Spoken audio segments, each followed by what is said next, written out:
ஆராதனை முடிந்தவுடன் எத்தனை பேருக்கு அவசரமான வேலை ஏதாவது இருக்கிறது? கையை தூக்கி காட்டுங்கள் பார்க்கலாம். කාටරි මොනවාරි හදිසි වැඩ තියෙනවද? தேவமே இவர் உனாய் பாச அனே தெய்யா ஹරියට දේව කියන්න ඉවරනාට කිරිකෝ කාමන් පස්සේ කියන්නේ. කාටරි මොනවාරි හදිසි වැඩ තියෙනවද? Has anybody got an important urgent work? Okay. இந்த அவசரம் என்பது அவசரமாக மனிதனை கவ்விக் கொண்டிருக்கிறது. මේ හදිස්සිය කියන එක හදිස්සිය තුලින් මනුෂ්‍යව අල්ලගෙන හිර කරලා තියෙනවා. Hastiness has grabbed humans in a hasty manner. இப்போ நான் சின்ன காலத்திலே நமக்கு உலகத்தில் உள்ள நேரம் எல்லாம் இருந்த மாதிரி இருந்தது. දැන් මට පොඩි කාලේ ලෝකයේ තියෙන වෙලාව ඇවිල්ලා මේ වෙලාව ඇවිල්ලා නෙවෙයි වෙලාව ගියේ නෑ. වෙලාව ගත වෙන්නේ නැහැ වගේ මට දැනුණා. අය දෙමළ අමතක වුණාද? හදිසියම මෙයාට දෙමළ අමතක වෙලා. And when I was small, I felt like I have all the time in the world.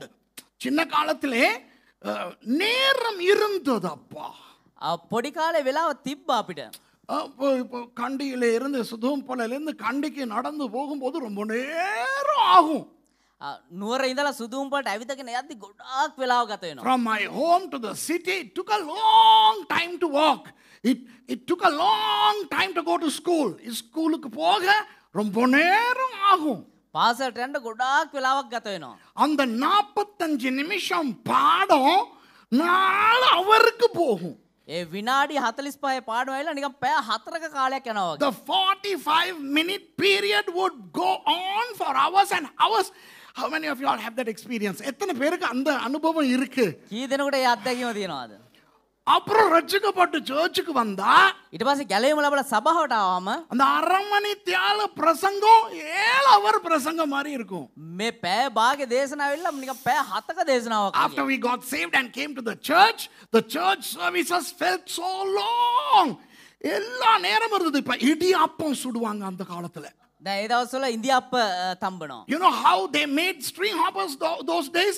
முத நாள் ராத்திரியே மாரிசி எடுத்து இடிச்சு மாவை எடுத்து அதை வச்சு என்ற தெய்வமே ஒரு பெரிய ஒரு ஒரு ஒரு ஒரு கல்யாண விருந்துக்கு ஏற்பாடு பண்ற மாதிரி ஒரு 30 இடியாப்பத்துக்கு அந்த காலத்துல அவங்க ஆயத்தம் பண்ணுவாங்க. කියන්නේ විවාහ උත්සවයකට සූදානම් වෙනවා වගේ කලින් දවසේ රාත්‍රියේ ඉන්දියාප්ප 30ක් විතර තම්බන්න මාර සූදානම් වීම සූදානම් වෙන්නේ. They start on the previous evening to soak the rice and crush it and powder it and I don't know what. You know, they go through all the paraphernalia to prepare 30 string hoppers. அந்த அனுபவம் இருக்கா? அம்மா அவங்களுக்கு அந்த அனுபவம் இருக்கா? இட்லி சுடுறதா இருந்தா, புட்டு சுடுறதா இருந்தா, ஏன் சோறு சமைக்கும் போது பண்ற கூத்த பார்க்கணுமே அந்த காலத்துல. තෝසේ හදන්න ඉட்லி හදන්න බත් එක උයන්නත් ඒ වගේ දෙයක් තිබුණේ. ඒ වගේ සූදානම් වීමක්. Even to cook rice, விறகு எடுத்து அதை வெட்டி දර අරගෙන ඒවා කපලා அடுப்புல வச்சு அதை பத்தி ලිපේ තියලා ඒවා පත්තු කරලා அரிசி எடுத்து அதை கழுவி හාල් අරගෙන හොදලා அதை நேம்பிலில போட்டு அரிச்சு ඒක නෑඹිලියේ දාලි වෙලා ගරලා they wash the rice, they light the fire. What is that? The fire, how do you say, the fireplace, and then they do all that. They sieve the rice and they சோறு சமைக்கிறதுங்கிறது ஒரு program. බත්තු වෙනවා කියන්නේ මේක වැඩසටහනක්.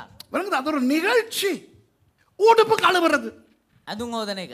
எப்படி உடுப்பெல்லாம் காவிக்கிட்டு போயிட்டு அதை ஒவ்வொன்றா எடுத்து சவுக்காரம் போட்டு. இப்போ நான் ஷர்ட் கழுவுனதை சொல்றேன். දැන් ඇඳුම් අරගෙන ගිහිල්ලා ඒවා සබන් දාලා හොදලා. You know how we washed clothes those days? You know, I used to take the shirt and I used to wash. உண்மையா நான் ஷர்ட் எல்லாம் கழுவி இருக்கேன். எல்லாம் நீ ஷர்ட் கழுவி என்ன கதை விடுறங்கிற மாதிரி பார்க்கறாங்க. පාස්ටර් ෂර්ට් හොදනවා කියවා සේරම මේ මොනවන්නේ කතා දාන්නේ මේ ඔයා ෂර්ට් හොදනවා சாட்சி இருக்கு, கண்ணால் கண்ட சாட்சி இருக்குதுன்னா அந்த அந்த அந்த காலர்ல சவுக்காரத்தை போட்டு அந்த கருப்பா ஒரு கோடு இருக்குமே ஊத்த அது போறதுக்கு தைக்கணும். කොලරගේ මේ කළු පාට තියෙනවනේ අර ඉරක් ඒක සබන් දාලා හොඳට අතුල්ලා හොඳට අද්දේ මේව අතුල්ලනවා. So you have to first wash your collar which has a stripe of dirt. And then the hands and the kuchikuds. You know, அந்த கை அந்த கமக்கட்டு அதெல்லாம் நல்லா கழுவணும். ඊට පස්සේ අත් තියෙන හරිය අත් හොදනවා ඊට පස්සේ මේ කීල්ල හරිය හොදනවා. அப்புறம் அந்த முன் சைடு பின் சைடு எல்லாம் கழுவணும். ඊට පස්සේ තමයි ඉස්සරහා පැත්ත පිටිපස්සේ හොදන්නේ. Wow! எவ்வளவு நேரம் இருந்துச்சு அந்த ஒரு ஷர்ட் கழுவுறதுக்கு? You know how much time we had to wash one shirt? කොච්චර වෙලාවක් යනවද අපිට එක මේ කමිසයක් හොදන්න? அப்புறம் காலம் போக போக කාලය ගෙවෙන්න அவசரம் மேற்கொண்டது மனுஷனை. මනුෂ්‍යයා තුළට හදිස්සිය කියන එක පැමිණියා. When time went by, people began to become hasty.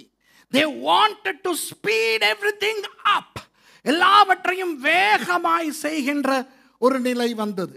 හැම දෙයක්ම ඉතා ඉක්මනින් කරන්නව තත්ත්වයක් පත් වුණා. நடந்து போனவர்களுக்கு நடந்து போக இப்போ நேரம் இல்லை, வாகனத்திலே போகிறார்கள். ඇවිදන් යන අයට දැන් ඇවිදගෙන යන්න වෙලාවක් නැහැ දැන් වාහන ඇවිල්ලා. Those who walked no longer have the time to walk, so they travel on vehicles. அந்த இடியாப்பம் எல்லாம் முத நாள்ல இருந்தே சுட்டவங்களுக்கு இப்ப நேரம் இல்லை. කලින් දවස් ඉඳන් ඉන්දියාපේ හදපු කට්ටියන්ට තඹපු කට්ටියන් දැන් වෙලාවක් නැහැ. இப்ப கடையில விக்கிறான் காஞ்ச பேக்கெட் பண்ண இடியாப்பம். දැන් කඩේ විකුණනවා වේලපු ඉන්දියාප්ප. Now they sell dried string hoppers packaged in the shops.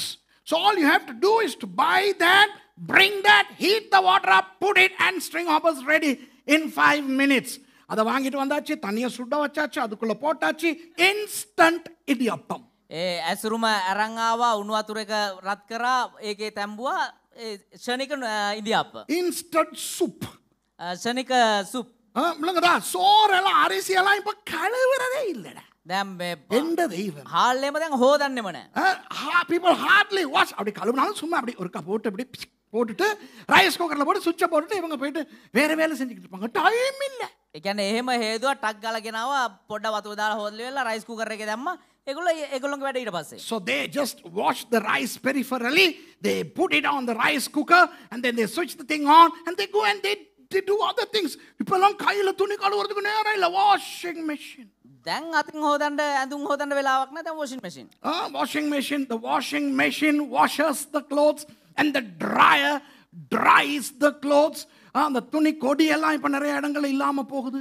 දැන් අර ඇඳුම් වනන වැලවල් එහෙම ගොඩක් තැන් වල නැති වෙලා යනවා. இப்ப எல்லாம் ட்ரையர்ல தான் போடுறாங்க. දැන් අර ඩ්‍රයර් කියන අර වේලන යන්ත්‍ර තියෙන ඒවට තමයි දාන්නේ. வேகம் வேகம், வாழ்க்கையே வேகம். වේගවත්කම ඉක්මන. Now the world is full of speed. The world's fastest train, TGV. விளங்குதா? உலகத்தில் வேகமாய் போகும் புகையிரதம் TGV. ලෝකේ වේගෙන්ම ගමන් කරනව දුම්රිය TGV பிரான்ஸ்ல இருக்கு. அதுக்கு போட்டியா ஜப்பான்ல ஷின்கான்சென் புல்லட் ட்ரெயின். ඒකට හරියන්න ජපානයේ හැදුවා ඊට වඩා වේගවත් වූ දුම්රියක්. எவ்வளவு வேகமா ட்ரெயின் போட்டாலும் நம்ம இப்படிதான் போவோம்னு சொல்ற நம்மட பொடிமேனிக்கு. කවුරු මොනවා කරත් අපි මෙහෙම තමයි යන්නේ කියලා අන්න උදාහරණයක් තියෙනවා අපේ පොඩි මැණිකේ දුම්රිය. Our பொடிமேனிக்கே train, same speed, you know, from Kandy to Colombo. Those days 3 hours, now 3.5 hours. அந்த காலத்துல அந்த கரி கோச் காலத்துல 3 hourல போகும். இப்ப 3.5 hourல போகுது. ඒ ගල් අඟුරු කෝච්චි තියෙන කාලේ වෙලා පැය 3ක් ගියා. දැන් පැය 3:00ක් යනවා. ஆனால் உலகமே வேகமாய் போகிறது. හැබැයි ලෝකය ඉතා වේගෙන් ගමන් කරනවා. பாருங்கள் எத்தனை விபத்துகளிலே எத்தனை பேர் சாகிறார்கள் வேகமாய் போய். බලන්න අනතුරු වලින් කී දෙනෙක් මරණයට පත් වෙනවද කියලා වේගෙන් ගිහිල්ලා. How many people drive fast, ride fast and just die? Oh my God. You know, accidents are abounding. All these CCTV cameras are showing these accidents. High speed chases. You know, everything is fast. இந்த கேமராஸ்ல காட்டுறாங்க accident நடக்கிறதெல்லாம். මේ කැමරාවල පෙන්වනවා සමහර අනතුරු සිදුවෙන දේවල්. எல்லாருடைய வாழ்க்கையிலும் அவசரம். හැම කෙනෙක්ගේම ජීවිතයේ හදිස්සිය. இப்போ இந்த வெளியே இருக்கிற அவசரங்கள் மனிதனுக்கு உள்ளேயும் வருகின்றன. දැන් ඒ එළියේ තිබෙනා ඔය හදිස්සිය දැන් මනුෂ්‍යයා තුලට පැමිණිලා. The hastiness that has engulfed the world has entered the lives of people. இப்ப சின்ன பயலுகளுக்கு லவ் பண்றது அவசரம். දැන් පොඩි මේ දරුවන්ට ආදරය කරන්න ප්‍රේම කරන්න හදිසියක්. Now, you know, small fellows want to hastily fall in love. බය වෙන්න එපා සජිත් මම ඔයත් එක්ක ඊරෑ කතා කරපේක මම කතා කරන්නේ නැහැ. சஜித் யோசிக்கிறான் போச்சுடா நேற்று ராத்திரி இதுதான் கேட்டானோ அப்படின்ட்டு தன்னோ தனிதி அதனால கோயா பள்ளியாவது மினியா ஹலோ சிலர் அவங்களே புள்ள ஆனா அவங்களுக்கே புள்ள இருக்கும் உலகத்துல. සමහරු එයාලම දරුවෝ හැබැයි එයාලටම දරුවෝ ඉන්නවා. You know, some people in the world, some are kids, but they have kids. எந்த தெய்வம் என்ன அவசரம்? சரி பிள்ளைகளுக்கு தான் அவசரம்னா பெற்றோருக்கும் அவசரம். දරුවන්ට නම් හදිසි ඊතර නම් කමන්නේ මේ දෙමව්පියන්ටත් හදිසි. Sometimes even parents are hasty. எங்க பிள்ளைக்கு சீக்கிரம் ஒரு கல்யாணத்தை கட்டி வச்சிரணும் பாஸ்டர். මගේ දරුවට ඉතා ඉක්මනින් විවාහ කරලා දෙන්න ඕනේ පාස්ටර්. என்ன பயம் நேரத்துக்கு கட்டி வைக்காட்டி பாஞ்சு போயிருமோ. ඇයි කියනවනම් බයයි හරියට වෙලාවට කසාද බඳලා දුන්න නැත්නම් පැනලා යයි කියලා. You know, if the parents don't marry the children on time, and you know, they might run away. உலகத்துல அப்பப்ப அவசரம் இல்லாத சிலரும் இருக்கிறாங்க. ලෝකේ සමහර වෙලාවට එහෙම හදිස්සියක් නැති මිනිස්සුත් හම්බ වෙනවා. There are some people who are not that hasty. அதை பத்தி வேணாம். நான் என்ன சொல்ல வருகிறேன் என்றால் சரி பிரசங்கத்துக்கு வருவோம். Let's come to the word of God. අපි වචනයට පැමිණෙමු. ஹதீஸில் என்ன ஹதீஸ்? கவனிங்க. வாழ்க்கைய அவசரம். ජීවිතේ හදිස්සිය. இப்போ இந்த அவசரம் சரியா தவறா என்று நான் பேச வரவில்லை. මේ හදිස්සිය කියන එක හරිද වැරදිද කියලා කතා කරන්න ආවේ නැහැ. I am not here to talk as to whether hastiness is right or wrong, because even I like it fast. எனக்கே வேகம் பிடிக்கும். කියන්නේ හදිස්සිය කියන එක මට මම කැමති දෙයක්. என்னோட நான் வாகனம் ஓட்டிக்கிட்டு வரும்போது வந்தவங்களுக்கு தெரியும் அது. මගෙත් එක්ක වාහනේ මම එලවන් යද්දි මගෙත් එක්ක එන කට්ටිය දන්නවා ඒක. People who travel with me when I drive, they know that I'm not eligible to preach this sermon, honestly. நான் இந்த பிரசங்கத்தை பண்றதுக்கு தகுதியே இல்லாதவன். මේ දේශනාව කරන්න මම සුදුස්සෙක්ම නෙමෙයි. எல்லாம் ஃபாஸ்ட் பட்னு நடக்கணும். ஆகவே நான் நினைக்கிறேன் ஆண்டவர் என்னைக்கே இன்னைக்கு கிழிக்க போறார், என்னையவே கிழிக்க போறார். හැමදේම පට් ගාලා සිද්ධ වෙනවා. මම හිතනවා දෙවියන් වහන්සේ අද මාවම කපලා දාන්න යන්නේ කියලා. I believe this sermon is not for you, this is for me. Okay, God is going to just deal with me because I am a hasty guy. உண்மையா சொல்றேன், நான் ஒரு பெரிய அவசர குடுக்க. ඇත්තම කියනවා නම් මම ඉතාමත් හදිසිකාරයෙක්. 23 வயசுல கல்யாணம் கட்டிட்டேன். අවුරුදු 23 දී විවාහ වුණා. அவசரமா இல்லையா? හදිසියද නැද්ද? 17 வயசுல பாஸ்டர் 3 சர்ச்சுக்கு. අවුරුදු 17 දී දේවගතිවරයෙක් සභා තුනක. I got married when I was 23. Isn't that being hasty? And I was a pastor of 3 churches when I was 17. I preached my first sermon when I was 13. 13 வயசுல பிரசங்கம் பண்ணேன். අවුරුදු 13 තමයි දේශනා කරේ පළමු වතාවට. இப்பயுமே எங்க போனாலும் எனக்கு ஃபாஸ்டா போற பிளேன், ஃபாஸ்டா போற ட்ரெயின், ஃபாஸ்டா போற பஸ், பைக்கையும் ஓட்டிக்கிட்டு போனா பேய் மாதிரி தான் ஓட்டிக்கிட்டு போகணும். நானே ஒரு அவசர பாவி. අබ්බා දැන් කොහේ ගියත් ඉතා වේගෙන් යන්නව දුම්රිය වේගෙන් යන්නව බස් රථ වේගෙන් යන්නව ගුවන් යාන ඒ වගේ බයික් එකේ ගියත් හදිස්සිය තමයි මම යන්නේ. So I go on fast planes, fast trains, and when I drive I am fast. So this sermon is for me. Join me. Let's listen to the Holy Spirit. இந்த பிரசங்கம் எனக்கு நீங்களும் வேணும்னா என்னோட இணைஞ்சி ஒன்னா வாங்கி கட்டிக்கிறோம் ஆண்டவர்கிட்டால. මේ දේශනාව මට ඒ නිසා ඔබත් කැමති නම් මගෙත් එක්ක මේ දේශනාවට සම්බන්ධ වෙලා දෙවියන් වහන්සේ යම් දෙයක් ලබා ගන්න. අපි ඔක්කොම දෙවියන් වහන්සේගෙන් බැනුම් අහමුද? Okay? இந்த பிரசங்கத்தின் தலைப்பு என்ன தெரியுமா? මේ දේශනාවේ මාතෘකාව මොකක්ද දන්නවද? தேவனின் பொறுமையும் மனிதனின் அவசரமும். දෙවියන් වහන්සේගේ ඉවසීමත් මනුෂ්‍යයාගේ හදිස්සියත්. The title of today's sermon is God's patience and man's haste. God's patience and or versus man's haste.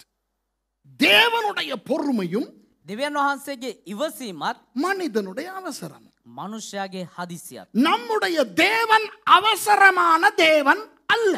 අපේ දෙවියන් වහන්සේ ඇවිල්ලා හදිස්සිකාර වූ දෙවියන් වහන්සේ කෙනෙක් නෙවෙයි. Our God is not a hasty God. Why? Because he has all the time in eternity unto himself. அவருக்கு சதா கால நித்திய காலமும் அவரிடத்துல இருக்கிறது. උන්වහන්සේට සදා කාලිකූ වේලාවක් තියෙන උන්වහන්සේට කියලා. ஆனால் அவர் காலம் என்பதனை படைக்க முன்பும் அவசரம் இல்லாமல் இருந்தார்.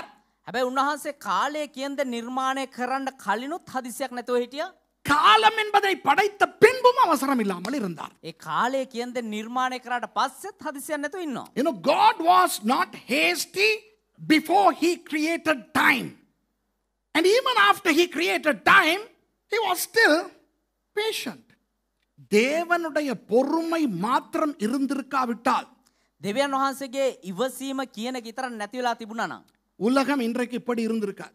ලෝකේ අද වෙද්දි මේ විදිහට තියෙන්නේ නැති If වෙයි. not for God's patience, the world wouldn't be like this. If not for God's patience, I wouldn't be alive, let alone be in the ministry. தேவன் மாத்திரம் பொறுமை உள்ளவராய் இல்லை என்றால் දෙවියන් වහන්සේට විතරක් ඒ ඉවසීම කියලා තියෙන දේ කියන දේ තිබ්බේ නැත්නම් நான் ஊழியத்திலும் இல்லை, ஏன் நான் உயிரோடையே இருந்திருக்க மாட்டேன். මම සේවෙත් නැහැ මම ජීවත් වුන් අතරත් නැහැ. நீங்கள் யோசித்து பாருங்கள். ඔබ හිතලා බලන්න. உங்களுடைய காரியங்களை தேவன் அவசரமாக நடப்பித்திருந்தால் நீங்களும் யாரும் உயிரோடு இருந்திருக்க மாட்டீர்கள். ඔබේ කාරණා දෙවියන් වහන්සේ හදිස්සිය කරලා තිබුණා නම් එම ඔබ කවුරුත් උනත් ජීවත් වෙන්න නැති වෙයි. Even you in your lives, if God dealt with you in a hasty manner, I don't think you would be alive today. தேவன் உங்கள் மேல் அவசரமாய் கோபப்பட்டு දෙවියන් වහන්සේ ඔබ කෙරෙහි හදිස්සිය කෝප වුණා නම් ஆண்டவர் உங்களை அவசரமாய் திருந்த எதிர்பார்த்து දෙවියන් වහන්සේ ඔබ ඉතා ඉක්මනින් හැදෙන්න ඕන කියලා හිතුවා නම් அவர் அவசரமாய் உங்களோடு இடைப்பட்டிருந்தால் நீங்களும் நாசம், நானும் நாசம், உலகமே நாசம். උන්වහන්සේ ඔබත් මාත් එක්ක හදිස්සිය එහෙම නැත්නම් ඉතා ඉක්මන්කාරී විදියට හැසිරුණා නම් ඔබත් විනාශයි මමත් විනාශයි. If God wanted everybody to change fast, repent fast, become holy fast, boy, I'll tell you, you and I wouldn't be here, the world wouldn't be here. Praise God for his patience. அவருடைய பொறுமைக்காய் ஆண்டவருக்கு நன்றி செலுத்த வேண்டும். උන්වහන්සේගේ ඉවසීම ගැන අපි දෙවියන් වහන්සේට ස්තුති කළ යුතුයි. விளங்குதா? ஆனால் மனிதனுக்கு என்ன நடந்திருக்கிறது? හැබැයි මනුෂ්‍යයර මොනවද වෙලා තියෙන්නේ? எதற்கெடுத்தாலும் அவசரம். මොන දේ ගත්තත් හදිසිය. But what has happened to man? Everything has become hasty. Everything has to be done fast, fast, pat, pat, quick, quick. எல்லாமே தட்டப்பட்டன்னு நடக்கணும். හැම දෙයක්ම දඩබඩ ගාලා සිද්ධ වෙන්න ඕනේ. என்னக்கே அந்த பிரச்சனை? மஞ்சக்காவை போயிட்டு பார்த்தா அது இவ்வளவுக்கு வளர்ந்துருக்கணும், இன்னும் இவ்வளவுக்கு தான் இருக்கு. මටත් තියෙන්නේ මේ ප්‍රශ්නේම තමයි. මඤ්ඤොක්ක කියලා බැලුවා නම් මෙච්චර විතර වර්ධනය වෙලා තින්නවා. ඒ තාම මෙච්චර තියෙන කියලා ප්‍රශ්නයක්. அவசரம். හදිසි. இப்ப விளங்குதா உங்களுக்கு? 6 மாசம் மஞ்சக்கா வேணாமா, இவருக்கு 3 மாசம் மஞ்சக்கா வேணுமா? இல்லையா, நான் சொன்னேன் தானே தேடுன்னு. கர்த்தர் பேசுறாரு எனக்கு. මාස 6 මඤ්ඤොක්කේම මාස 3 මඤ්ඤොක්කන්නේ හදිසි. You know, cassava plants, I go and look at the cassava plants and I want them to grow fast. Ooh, what's happening here? What should I do to make it grow fast? இப்ப எல்லாம் but மாங்கா, but அது, but இது. දැන් ඇවිල්ලා බද්ද අඹ, බද්ද අරව, බද්ද මේවා සේරම බද්ද. Everything is budded plants where, you know, once upon a time these trees yielded after 20 years, but now it's 4 months. ஒரு காலத்துல சில மரங்கள் கனி கொடுக்கிறதுக்கு 20 வருஷம் ஆகும். ඉස්සර පොඩි පැලයක් ලොකු වෙලා මේ ඒකේ පළ දාව දෙන්න අවුරුදු 20ක් විතර යනවා. இப்ப எல்லாம் 2 மாசம், 4 மாசம், 5 மாசம். දැන් ඇවිල්ලා මාස 2යි, මාස 3යි, මාස 6යි පළ දෙන්න ඕනේ. ஆண்டவருக்கு ஸ்தோத்திரம். ஆண்டவருக்கு ஒரு அவசரமும் இல்லை. දෙවියන් වහන්සේට ස්තුතිය. දෙවියන් වහන්සේට කිසිම හදිස්සියක් නැහැ. Praise God. God is not hasty. இப்போ ஆண்டவர் என்ன தெரியுமா சொல்லுகிறார்? எனக்கும் உங்களுக்கும் දැන් දෙවියන් වහන්සේ මොනවද දන්නවද? මටත් ඔබටත් කියන්නේ என்ன போல இந்த விஷயத்திலேயாவது மாறி தொலையேங்கிறார். මම වගේ මේ කාරණාවේදීවත් වෙනස් වෙන්නකෝ කියලා. மற்ற விஷயங்கள்ல நான் பரிசுத்தராய் இருப்பது போல நீங்கள் பரிசுத்தராயிருங்கள். முடியாது நாதா. මම සුද්ධව ඉන්නවා වගේ නුඹලාත් සුද්ධව සිටපල්ලා. வசனம் இருக்குதானே அப்படி? The Bible says, be ye holy as I am holy. I'm trying, Lord. I'm trying from 1979. 79ல இருந்து 41 வருஷம் ட்ரை பண்றேன் நான். 99 ඉඳන් උත්සාහ කරනවා. 79 කොච්චර හදිසි වුණත් දෙමළ කෙල්ලෙක් නම් එන්නේ ඔය ගණන් හරියට දෙමළෙන් කියන්න පුරුදු වුණේ නැත්තම්. 79 ඉඳලා උත්සාහ කරනවා තාම බැරි වුණා. දෙවියන් වහන්සේ වගේ සුද්ධ වෙන්න බලනවා බෑ ඔයි. தேவனை போல பரிசுத்தமா எத்தனை பேர் சொல்லுவீங்க உண்மையா நீங்களும் ட்ரை பண்றீங்க முடியல உண்மையை ஒத்துக்கிறீங்க කී දෙනෙක් කියනවාද ඇත්තටම අපිත් උත්සාහ කරා තාම බැරි වුණා කියලා. How many of you are saying yeah even I am trying but it's very difficult. Praise God, we are on the same boat. நல்லா ஹோலியில ஏறும் அப்புறம் டொபுக்கிட்டே ஏறுன்னு விழுந்தோம். හොඳට සුද්ධකමට ලම් වෙනවා ඒ ගම ඩාංගල හැම වැටෙනවා. Yes, we are sending our holiness only to drop.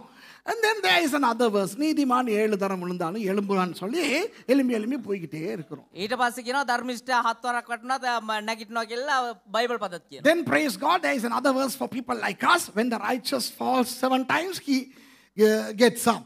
Anyway, God is saying now you are struggling to become holy. At least be patient like me. ஆண்டவர் சொல்றார் நீ என்ன போல பரிசுத்தரா இருக்கிறதுக்கே கஷ்டப்படுற பரவாயில்ல விடு. මම වගේ සුද්ධ වෙන්නම අමාරුයි කමන්නේ අතල්ලා දාන්න එක. பொறுமையா இரு. හැබැයි ඉවසීම ඇතුව ඉන්න. ஆவியின் கனி வாசித்திருக்கிறீர்களா? கலாத்தியர் 5:22 இருக்கிறது. ගලාති 5:22 කියනවා ஆத்மிக பல. ආත්මික ඵල ගැන. பலய. The fruit of the spirit, by the way, it's not fruits, it's not carpoi, it's carpos, fruit. Okay, singular. அது கனிகள் அல்ல, ஆவியின் கனிகள் என்று இல்லை, ஆவியின் கனி ஒன்று இருக்கிறது. ආත්මික ඵල නෙමෙයි ආත්මික ඵලය එකක් ගැන කතා කරනවා. அந்த கனியில் 9 சுளைகள் இருக்கின்றன. ඒ ඵලවල කාරණා 7ක් බෙදලා යනවා. නෑ දැන් වැඩි කරා 9ක්. 9ක් බෙදලා යනවා. අලුතෙන් දැන් මේ දවස්වල 9ක්. ආත්මික ඵලයේ කොටස් ඔයාගේ කාලේ 7ක් වෙන්න ඇති. Okay, you know there are 9 elements in the fruit of the spirit. Okay? The fourth one is patience. அதிலே 4வது அன்பு, சந்தோஷம், சமாதானம், நீடிய பொறுமை. ඒකේ හතරවෙනි කාරණා ඇවිල්ලා ප්‍රේමය, සන්තෝෂය, සමාදානය, ඉවසීම කියනවාද? ඉවසීම. හතරවෙනි කාරණාව ඉවසීම. හතරවෙනි කාරණා කිව්වා. அப்போ நீடிய பொறுமை என்பதனை ஆவியின் கனியிலேயே ஆண்டவர் வைத்து விட்டார். එතකොට ඉවසීම කියනවා ඒ ඵලය දෙවියන් වහන්සේ ආත්මික දීමනාක් විදියට තියලා තියෙනවා. இன்னும் எபேசியர் நான் நினைக்கிறேன் 4வது அதிகாரம் 2வது வசனத்தை பார்த்தால் එතකොට එපිස 4වෙනි පරිච්ඡේද 2වෙනි පදය බැලුවා නම් நீடிய பொறுமையை பற்றி பேசி இருக்கிறது. ඒ ධර්මිෂ්ඨයාගේ ඉවසීම ගැන කතා කරනවා.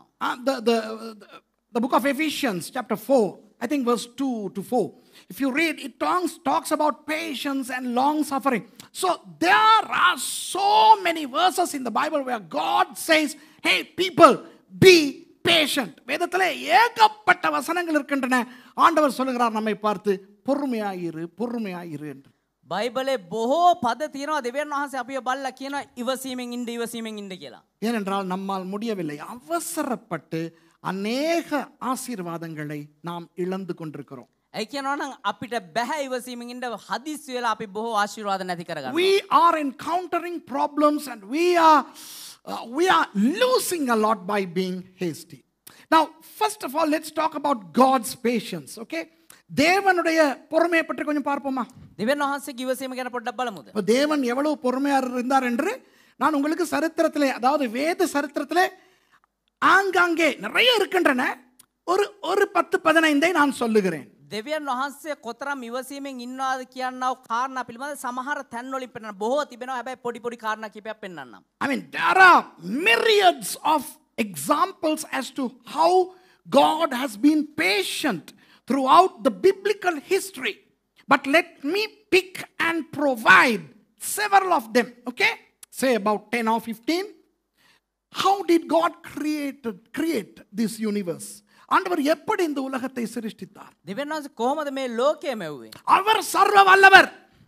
උන්වහන්සේ සර්වබලධාරීතයන් වහන්සේ. அவருக்கு முடியும் எல்லாவற்றையும் ஒரு நொடியில் உண்டாக்க.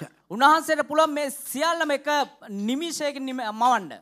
God is so omnipotent that he is able to create everything in a jiffy by a single word.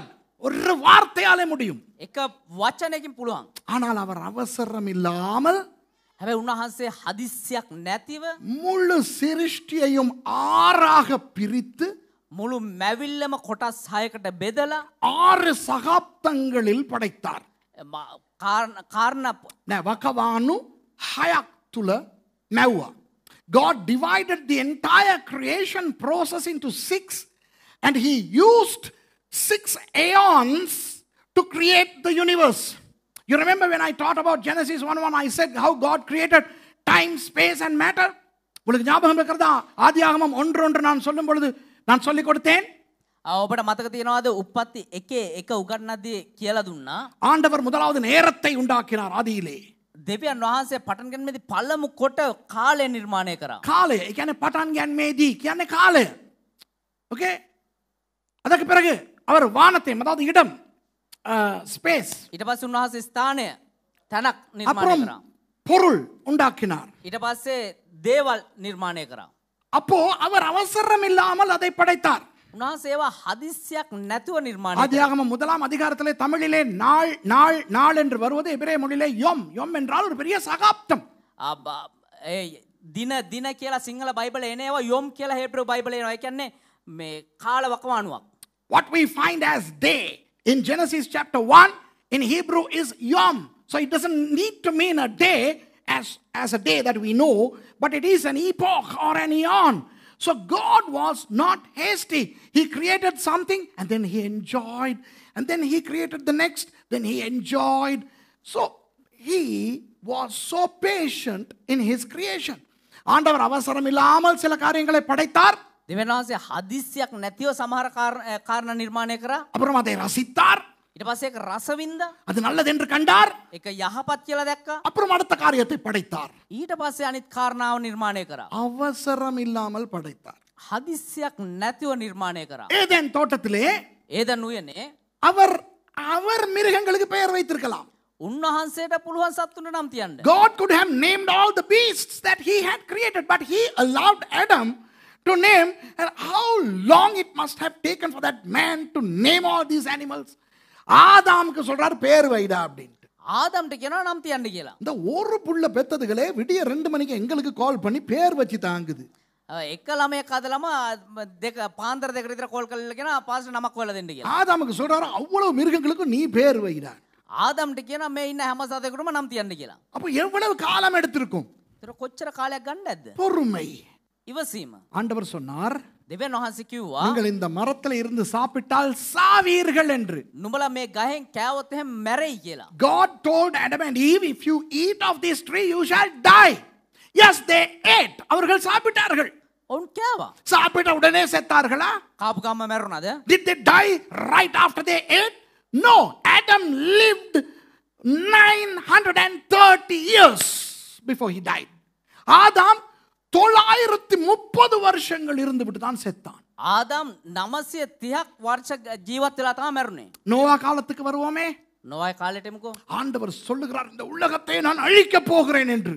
දෙවියන් වහන්සේ කිව්වා මේ ලෝකෙම මම විනාශ කරලා දානවා කියලා. When we come to the time of Noah, God decided in Genesis 6, I am going to destroy the earth. ஆனால் என்ன செய்தார்? හැබැයි මොනවද උනේ? 120 வருஷம் கழித்து தான் அழித்தார். දවස් 120 පහු කරලා තමා විනාශ කරේ. God, yes, he said he's going to destroy immediately, but it took 120 years before he destroyed. ஒரு வசனத்தை வாசிப்போமா? ஒரு வசனத்தை வாசிப்போமா? අපි වචනයක් කියමු. දිනන්නේ මේ වර්ෂ 120. ஒன்று பேதுரு 3:20 கொஞ்சம் வாசிப்போமா? 1 පේත්‍රුස් 3 වෙනි පරිච්ඡේදයේ 20 වෙනි පදේ. Let's run to 1 Peter chapter 3 and just read verse 20. Okay, let's not get into the theology of this. இதனுடைய இறையியலுக்கு போக வேண்டாம். இந்த சம்பவத்தின் அந்த ஆவிகள் பூர்வத்திலே நோவா பேழையை ஆயத்தம் பண்ணும் நாட்களில் தேவன் நீடிய பொறுமையோடே காத்திருந்த போது கீழ்ப்படியாமல் போனவைகள். ඒ ආත්ම නෝවාගේ දවස්වලදී නැව සාධන අතර දෙවියන් වහන්සේ ඉවසිල්ලෙන් බලා සිටි කාලේ අකීකරුව සිටියෝය. When once the long suffering of God waited in the days of Noah while the ark was preparing, wherein few, that is 8 souls, were saved by water. இந்த வசனம் சொல்லுகிறது, මේ පදය තුල කියනවා என்னதான் ஆண்டவர் இந்த உலகத்தை அழிக்க போகிறேன் என்று தீர்மானித்திருந்தாலும் කොහොමුණත් දෙවියන් වහන්සේ මේ ලෝකේ විනාශ කරනවා කියලා තීරණය අරගෙන තියෙද්දිත් நீடிய பொறுமையோடே காத்திருந்தாராம். ධර්මිෂ්ඨකමින් ඉවසීම ඇතුව බලාගෙන හිටියා කියලා. You know, this verse says that even though God decided to destroy the world, he waited with long suffering for people to repent. He gave them the chance. காத்திருந்தார். ஆபிரகாமுக்கு சொன்னார் உனக்கு நான் பிள்ளை தருகிறேன் என்று. ආබ්‍රහම්ට කිව්වා මම නුඹට දරුවෙක් දෙනවා කියලා. God told Abraham, I will give you a child. But God gave the child only when he was 100. அவன் 100 வயதான பொழுதுதான் அவருக்கு ஆண்டவர் பிள்ளை கொடுத்தார். ඔහුට අවුරුදු 100ක් වුණාට පස්සේ තමා දෙවියන් වහන්සේ උට දරුවෙක් දුන්නේ. கர்த்தர் காத்திருந்தார். දෙවියන් වහන්සේ බලා සිටියා. ஆபிரகாம் அந்த தகுதியை அடையும் வரை காத்திருந்தார். දෙවියන් ආබ්‍රහම් මේ තත්වයට පත් වෙනකන් දෙවියන් වහන්සේ බලන් හිටියා. God waited patiently for Abraham to attain that maturity before God gave him the child. Okay? இப்போ இஸ்ரவேலர்கள் எகிப்திலே போய் அடிமைகளாக இருந்த பொழுது දැන් ඊජිප්තු ජනතාව ඉස්රායල් ජනතාව ඊජිප්තුවේ මේ වහල්ලු විදිහට ඉද්දී உடனே அவர்களை காப்பாற்றி இருக்கலாம். උන්වහන්සේට එකපාරටම ඔවුන්ව බේර ගන්න තිබුණා. ஆனால் 430 வருஷங்கள் காத்திருந்து தான் அவர்களை காப்பாற்றினார். හැබැයි අවුරුදු 430ක් බලාගෙන ඉඳලා තමයි ඔවුන්ව බේරගත්තේ. God could have saved the Israelites from Egypt sooner than he did, but he waited 430 years. சரி, அந்த இஸ்ரவேலர்களை காப்பாற்ற மோசே என்பவரை தெரிவு செய்கிறார். දැන් ඒ ඉස්රායල් ජනතාව බේර ගන්න මෝසස් කියලා එක්කෙනෙක්ව තෝරගත්තා. ஆனால் அந்த மோசேக்கு பார்வோனுடைய அரண்மனையிலே 40 வருஷங்கள் பயிற்சி கொடுக்கிறார். හැබැයි මේ මෝසස්ට පාරාවගේ මාලිගාව අවුරුදු 40ක් පුහුණුව ලබා දුන්නා. மீதியான் பாலைவனத்திலே 40 வருடங்கள் பயிற்சி கொடுக்கிறார். ඒ මීදියම් ඒ කාන්තාරයේ අවුරුදු 40ක් පුහුණුව ලබා දුන්නා. God could have used Moses miraculously from day one, but God trained him in the palace of Pharaoh for 40 years and in the Midian desert for 40 years. So God trained Moses 80 years to work for 40 years. 40 ஆண்டுகள் ஊழியம் செய்ய 80 ஆண்டுகள் மோசேக்கு ஆண்டவர் பயிற்சி கொடுத்தார். අවුරුදු 40ක් සේවය කරන්න මෝසස්ට අවුරුදු 80ක් තිස්සේ පුහුණුව ලබා දුන්නා. அப்புறம் இஸ்ரவேல் ஜனங்களை 40 மணி நேரத்தில் எகிப்திலே இருந்து கானானுக்கு கொண்டு போயிருக்கலாம் தெரியுமா? இஸ்ரேல் සෙනඟ පැය 40කින් මිසරෙන් කානාන් වලට ගෙන යන්න තිබ්බා. The people of Israel could have been taken to Canaan from Egypt in 40 hours. Okay? Or those days, if they walked 40 days, அவர்கள் நடந்து போனால் එහෙම නැත්නම් ඔවුන් ඇවිදගෙන ගියා නම් 40 நாட்களில், දින 40යි. ஆனால் 40 ஆண்டுகள் பொறுமையாய் நடத்தினார். හැබැයි අවුරුදු 40ක් තිස්සේ ඉවසීමෙන් ඔවුන්ව ගමනේ යෙදුවා. God patiently brought them for 40 years. And then God waited 230 years before he gave them the first king. ஆண்டவர் 230 வருஷங்கள் காத்திருந்த பிறகுதான் முதலாவது அரசனை அவர்களுக்கு கொடுத்தார். දෙවියන් වහන්සේ අවුරුදු 230ක් බලාගෙන ඉඳලා තමා පළමු රජතුමා දුන්නේ. தேசம் ரெண்டாக பிரித்ததே. දේශය දෙකට බෙදුනා. அப்போ வடக்கு ராஜ்யத்தின் முதலாவது அரசனா ஏற்படுத்தப்பட்டவன் யார்? එතකොට උතුරු දේශයේ පළමු කොට රජු විදියට පත් වුණේ කවුද? யெரொபெயாம். அவன் பாவம் செய்தான். ඔහු පව් කරා. இஸ்ரவேலிலே விக்கிரகாராதனை கொண்டு வந்தான். ඊශ්‍රායල් වලට රූප වන්දනාව රැගෙන ආවා. ஆனால் ஆண்டவர் 200 வருஷங்கள் பொறுத்திருந்த பிறகுதான் அவர்களை அசீரியர்கள் கையிலே விட்டார். හැබැයි දෙවියන් වහන්සේ අවුරුදු 200ක් තිස්සේ බලාගෙන ඉඳලා තම ඔන්න අසීරියන් වලට යටත් වාසින් විදියට යවුවේ. When the nation was divided into two, the northern kingdom, the first king of which was Jeroboam the first, made the whole nation of Israel to backslide from God. But God waited 200 years before he sent them exile into Assyria in 722 BC. Okay? அதற்கு பிறகு 136 வருஷங்கள் ஆண்டவர் காத்திருந்தார் தெற்கு ராஜ்யத்துக்கு தண்டனை கொடுக்க. ඊට පස්සේ දකුණු දේශයට දඬුවම් කරන්න අවුරුදු 136 උන්වහන්සේ බලාගෙන සිටියා. God gave another 136 years before he chastised the southern kingdom of Judah. இப்போ ஆதியாகமம் 3:15 ஆண்டவர் சொன்னார் நான் ஸ்திரீயின் வித்து, அதாவது இயேசு அவரை அனுப்புவேன் என்று. ඊට පස්සේ උප්පත්ති 3:15 උන්වහන්සේ කියනවා මම යේසුස් වහන්සේ එවනවා කියන එක. The first messianic prediction expressed in the Bible is in Genesis chapter 3 verse 15, where God says, I shall send the seed of the woman, Jesus. But it took 4,000 years for him to come. 4000 வருஷங்களுக்கு பிறகுதான் அவர் வந்தார். අවුරුදු 430 උන්වහන්සේ බලාගෙන හිටියා ඒ සඳහා. விளங்குதா உங்களுக்கு? அவசரமே இல்லாமல் இருந்தார் தேவன். උන්වහන්සේ කිසිම හදිස්සියක් නැතුව සිටියා. God was not hasty. இப்போ இயேசுவானவர் பிறக்கிறார். දැන් යේසුස් වහන්සේ ඉපදෙනවා. இப்போ இயேசுவானவர் பிறந்தது தேவன் தானே மனிதனாய் பிறந்தார். දැන් දෙවියන් වහන්සේන මනුෂ්‍යෙක් විදිහට ඉපදුනේ. Now God became man in the form of Jesus, okay? அப்போ சின்ன பிள்ளையாவே அவர் அற்புதம் எல்லாம் செஞ்சு விளையாட்ட காட்டி இருக்கலாமே. එහෙමනම් ඉතින් පොඩි ළමයා කාලෙම ලදරු මේ පොඩි ළමයෙක්ව සිටීම අහස්කම් කළා වැඩ පෙන්නන්න තිබුණානේ. Jesus could have performed miracles and did all what he wanted to do when he was still a child. The world would have marveled, shocked to smithereens, right? இப்போ சின்ன குழந்தையாய் இயேசு அற்புதம் எல்லாம் செய்து அவர் துடித்திருந்தால் உலகமே அவரை நம்பியிருக்குமா இல்லையா? දැන් ඒ කුඩා ලදරුවේ කාලෙම උන්වහන්සේ හාස්කම් කරා මුළු ලෝකෙම පුදුමයට පත් වෙයි උන්වහන්සේ ගැන. அவர் ஏன் 30 வருடம் காத்திருந்தார்? ඒ උන්වහන්සේ අවුරුදු 30ක් තිස්සේ බලාගෙන හිටියේ. Why would he wait patiently for 30 years? விளங்குதா உங்களுக்கு? சரி, யூதர்களை கிபி 70லே தண்டித்தார்.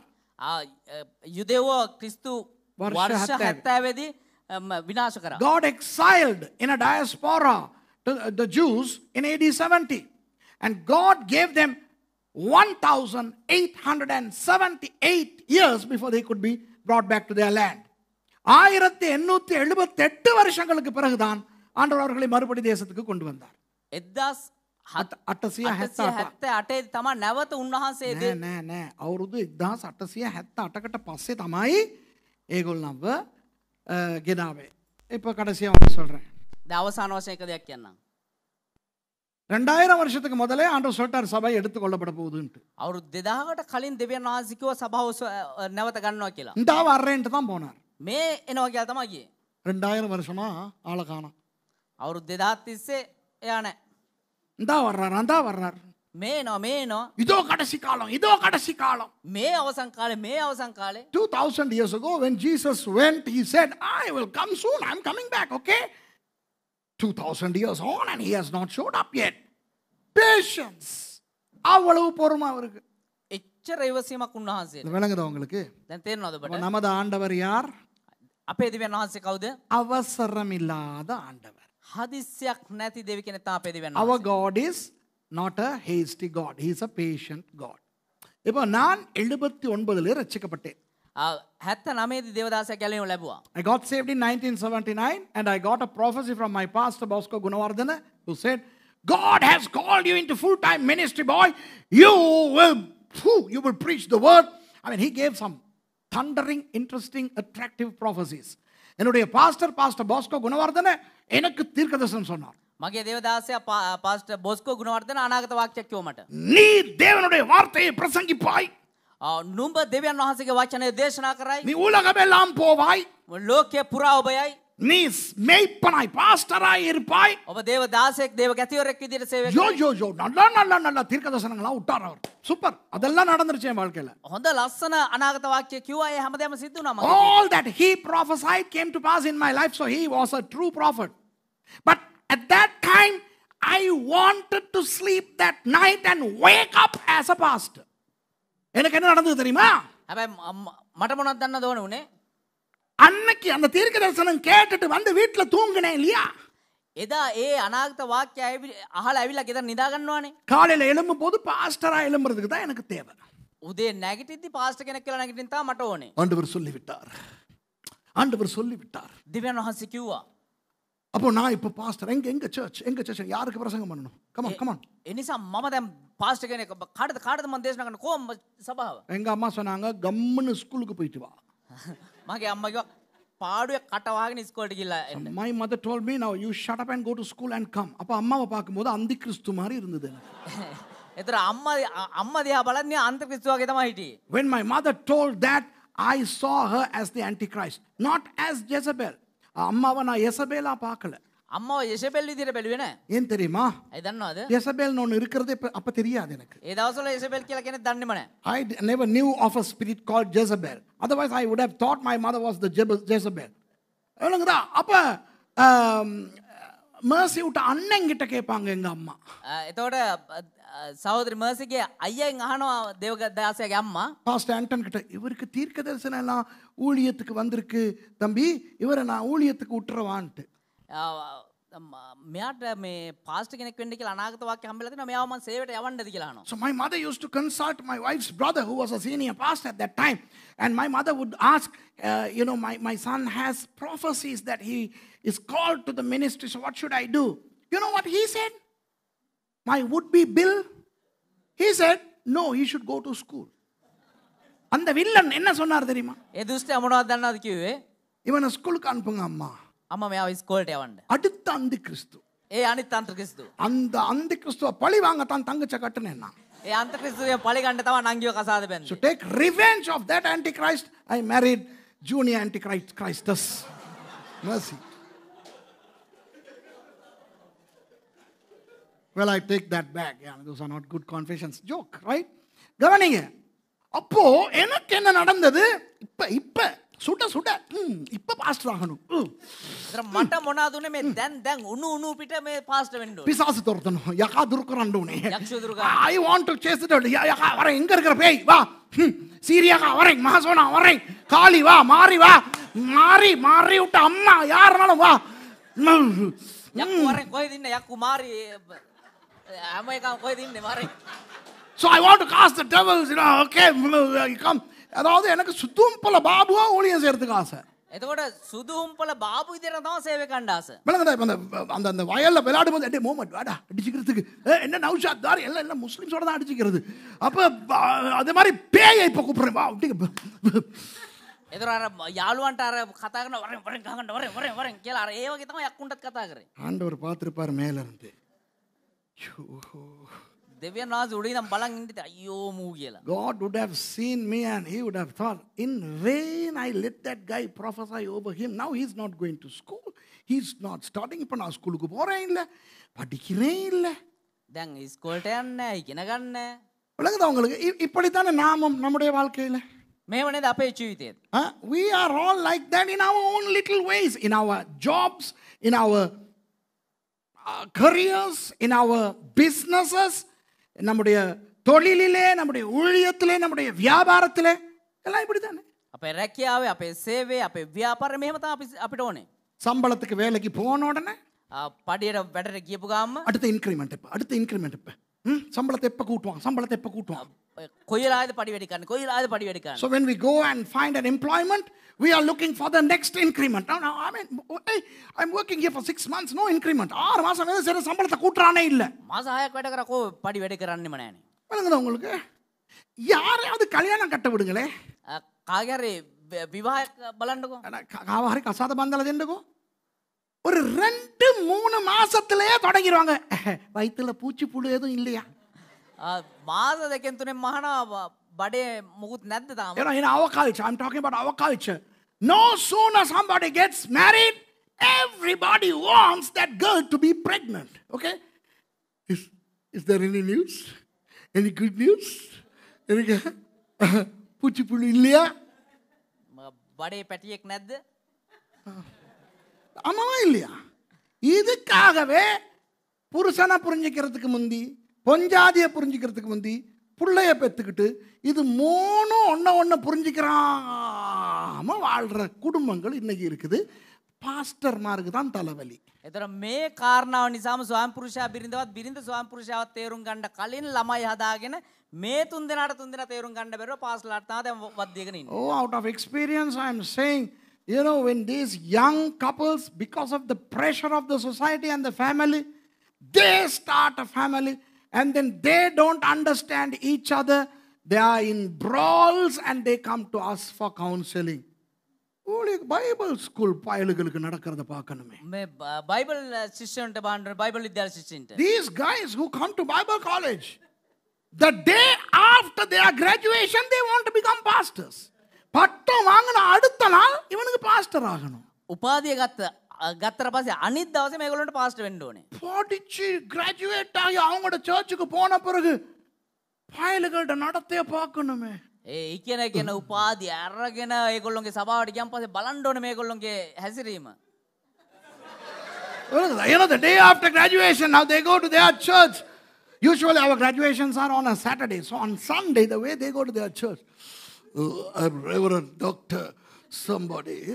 சனிக்கிழமை தானே கிராஜுவேஷன் வைப்போம் பொதுவா. ඒ කියන්නේ සාමාන්‍යයෙන් සෙනසුරාදානේ උපාධි උත්සවය තියන්නේ. ஞாயிற்றுக்கிழமை அவன் சர்ச்சுக்கு போகும்போது பார்க்கணும். பறந்துக்கிட்டு தான் போவான். ஐயோ, ඉරුදින ඒගොල්ලොන්ගේ සභාවට ඒගොල්ලෝ යද්දි බලන්න ඕනේ නේ අය. පාවෙලා තමයි යන්නේ. அப்ப அவங்க பாஸ்டர் சொன்னாருன்னா, ඒතොර ඒගොල්ලොන්ගේ දේවදාසයා කිව්වා නම් தம்பி நீ 4 வருஷம் படிச்சிருக்கலாம், බ්‍රදර් ඔයා අවුරුදු 4ක් ඉගෙනගෙන තියෙන්න පුළුවන්. ஆனா ஒரு 2-3 வருஷம் ஊழியம் செய்ய அப்புறம் பாஸ்டர் ஆகலாம்னு இவன் நினைப்பான் நம்மட பாஸ்டர் என்னைய வெட்டுறான். හැබැයි අවුරුදු 2-3ක් සේවය කරන්න ඊට පස්සේ තමයි ඔයාව දේවගතිවරයෙක් කරන්න කියලා කිව්වනම් එහෙම යා හිතන්නේ මොනවද? මගේ පාස්ටර් මාව කපලා දානවා. So when these guys go after graduation and their pastors say, now you got to serve and sort of prove your ministry before you could be ordained, then they think our pastor is cutting us, chopping us. அதனால அவரை விட்டுட்டு போயிட்டு இவன் எதிர்கடையில் கீரை கடை தொடங்குற மாதிரி இன்னொரு சர்ச்சை தொடங்கிடுவான்.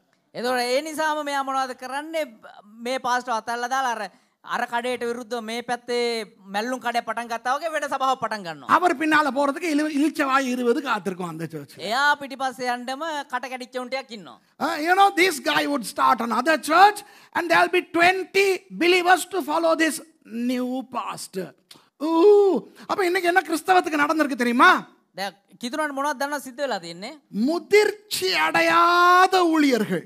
ඒ කියන්නේ වැඩි හිටි තත්වයට පත් නොවුණු. නෑ පරිණත නොවුණු දේවදාසයින් බිහි වෙනවා. தேவதாசையின் நமக்கு பரிணතය කියන එකක් තියෙනවා. முதிர்ச்சி என்று ஒன்று இருக்கிறது. விளங்குதா?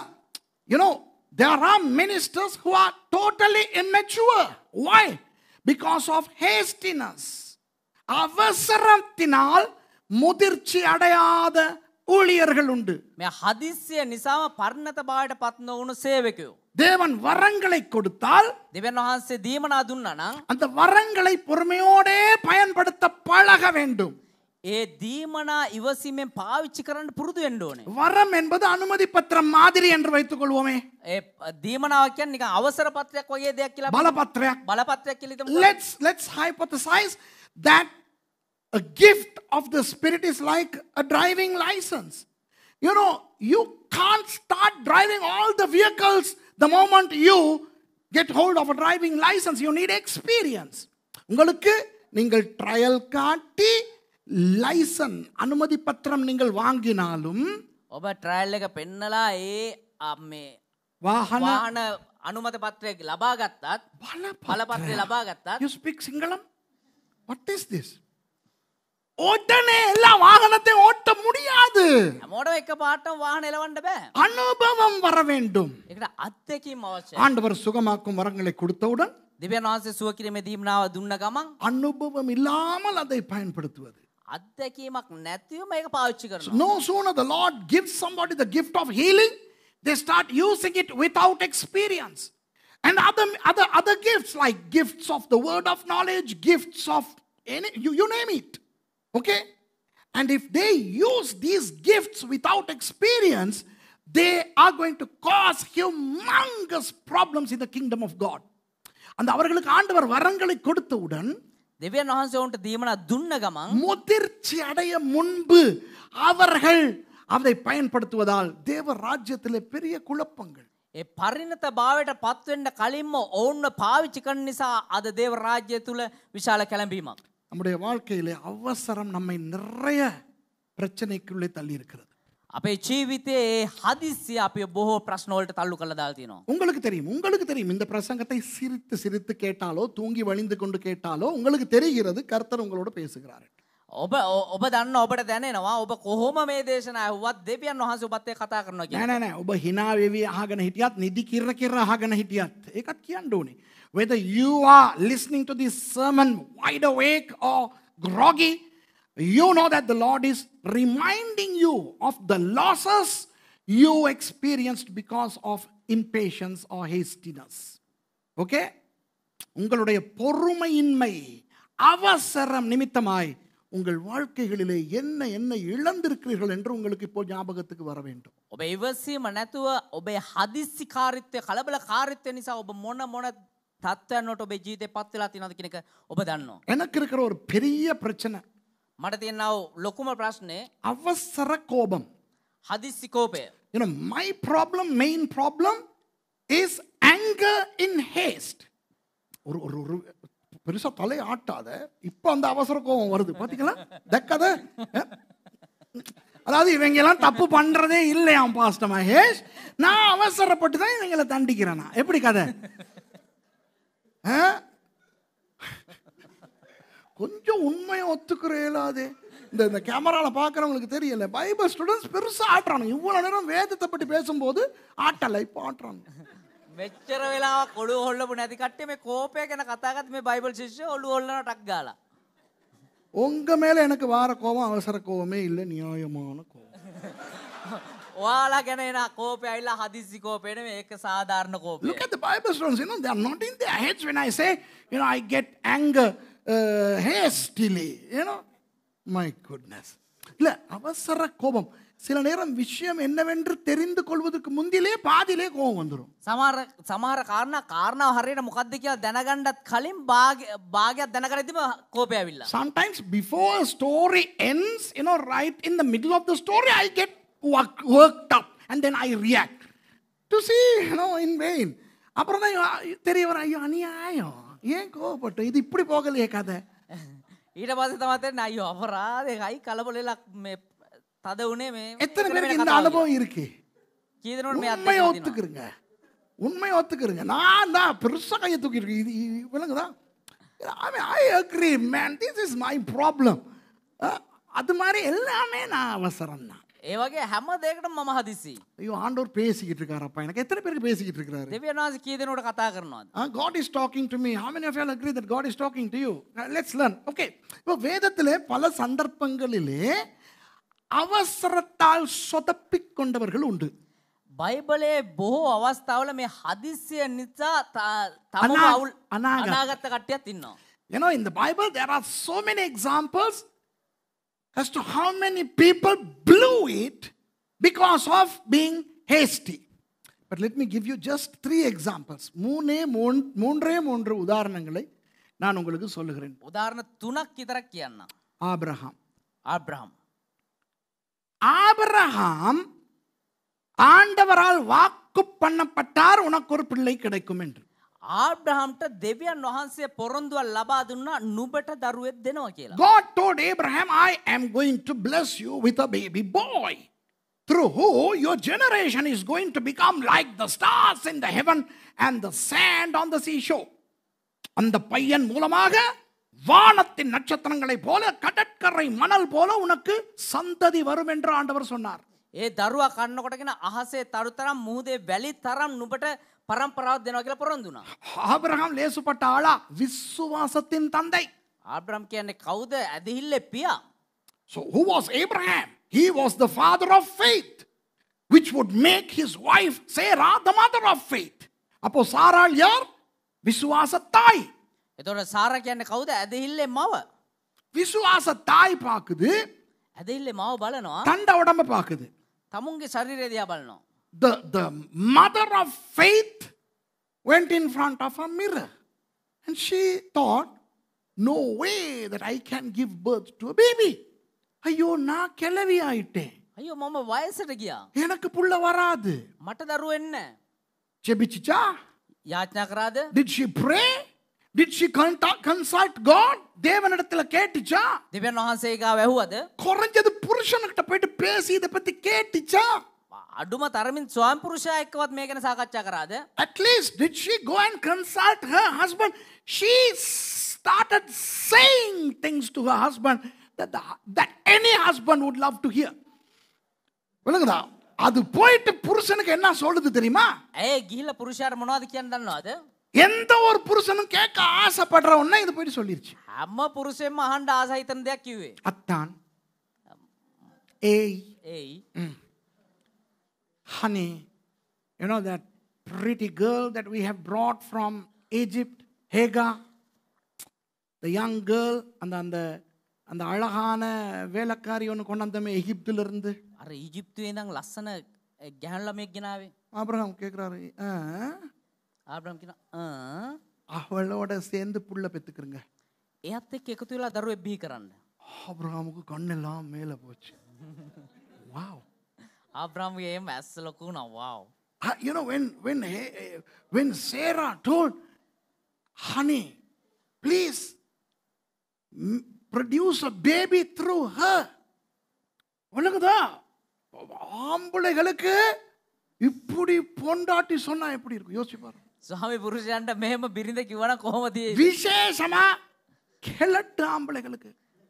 විශේෂයෙන්ම වයසට ගියපු ස්වාමි පුරුෂයා. Come on. Now even I am keladu now. Now I am also keladu now. I am 52 now.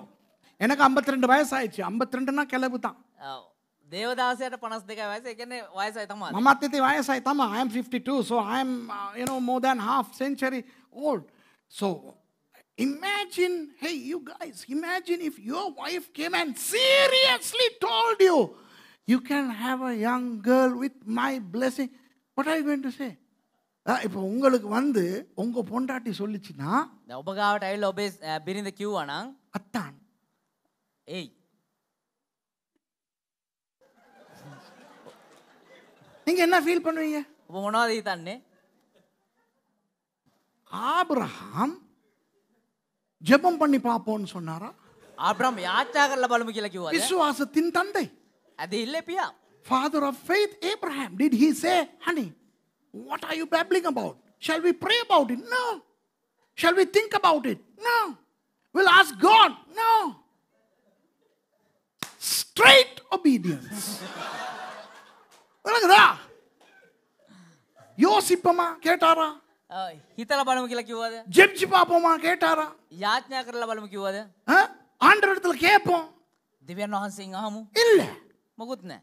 வாழ்க்கையில வேத சரித்திரத்திலையும் சரி, உலக சரித்திரத்திலையும் சரி, பொண்டாட்டிக்கு இவ்வளவு வேகமா கீழ்ப்படிஞ்ச ஒரு ஆம்பளைய நான் கண்டதே கிடையாது, ஆபிரகாமை தவிர.